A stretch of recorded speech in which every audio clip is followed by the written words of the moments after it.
It's Friday, August 31st, 2007, and you're watching The Ointment. I'm Steve Tatham, and I've had my ankle bracelet removed by court order.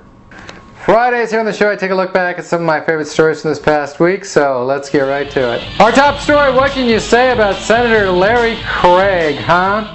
He pleaded guilty to soliciting a cop in a men's room, and now he's trying to weasel his way out of it because he finally decided to tell his wife a couple months later, and that must have been a fun conversation.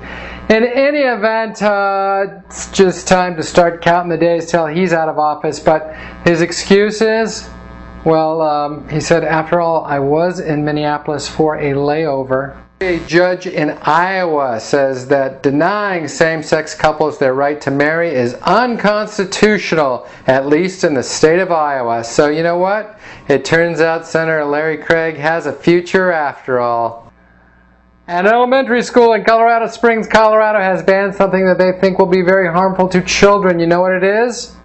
They have banned the playing of tag. Tag.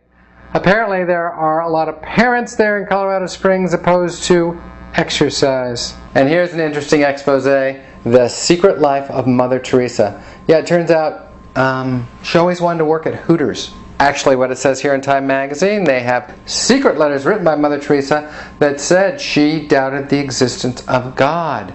But she held off and publicly claimed support for God for all those years because she wanted to be a saint so bad she could taste it.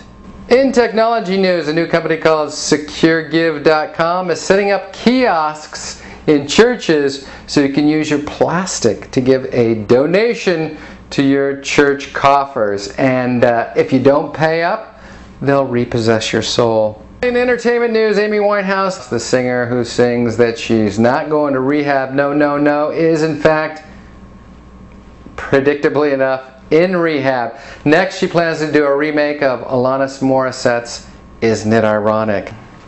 And finally, I wrap up each week with my news quiz question. Today's question is about the United Nations headquarters in New York City, where they have just found some lost Iraqi chemical weapons. No wonder we couldn't find those weapons of mass destruction in Iraq. They were in New York City all along. Gives you a lot of confidence, doesn't it?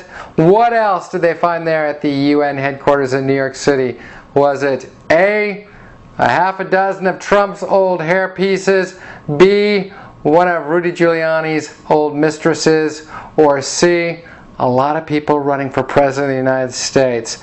That's the Ointment for another week. Thanks for tuning in. I'm Steve Tatham, and that's news. Have a great holiday weekend, everybody, and I'll catch you back here on Tuesday. Go to hell, Steve.